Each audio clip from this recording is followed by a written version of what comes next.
តាមអ្នកជំនាញហុងស៊ុយបានឲ្យដឹងថានៅចុងឆ្នាំ2025នេះចាប់ពីបុណ្យអុំទូកទៅឆ្នាំកំពូលសំណាងទាំង3ខាងក្រោមជីវិតនឹងឡើងកូដជាលំដាប់ចាប់ពីដើមឆ្នាំរហូតដល់ចុងឆ្នាំ1ឆ្នាំវកក្នុងឱកាសបុណ្យអុំទូកបណ្ដែតប្រទីបសំពះព្រះខែអាក់អំបុកនឹងមានអ្នកជួយជ្រោមជ្រែងទើបមានឱកាសឡើងខ្ពស់ត្រដែត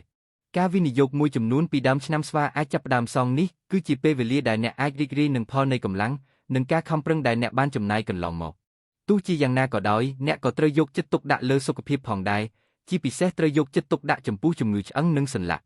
មនុស្សចាស់មិនគួរហាត់ប្រាណច្រើនពេកទេអ្នកត្រូវយកចិត្តទុកដាក់លើសញ្ញាព្រមានរបស់រាងកាយ2ឆ្នាំថោះ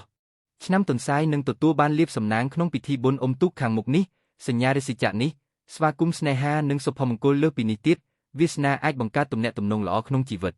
ឆ្នាំទន្សាយជួបនឹងបុរសខ្ពង់ខ្ពស់ដូច្នេះមានលាភមានសំណាងក្នុងដំណើរការវិនិយោគជាលទ្ធផលប្រាក់ចំណូលរបស់សត្វនេះក៏កើនឡើងផងដែរក្នុងខែនេះឆ្នាំទន្សាយអ្វីដំណើរការទៅដោយល្អការវិនិយោគក៏ជោគជ័យនៅក្នុងឱកាសនៃពិធីបុណ្យអ្នកគាំទ្រជីវិតស្នេហារបស់អ្នកដូច្នេះអ្នកនៅ Live អាចស្វែងរកឱកាសសម្រាប់ការអភិវឌ្ឍអារម្មណ៍អ្នកដែលរៀបការហើយក៏រីករាយនឹងជីវិតដ៏សុខសាន្តជាមួយដៃគូរបស់ពួកគេដែររាសីល្អចម្រើនឡើងក្នុងទិសដោយវិជ្ជមានវិបត្តិហិរញ្ញវត្ថុរលត់បន្តិចម្ដងដូច្នេះឆ្នាំទន្សាយអាចជួបសេចក្តីសុខដោយក្តីសុខ3ឆ្នាំ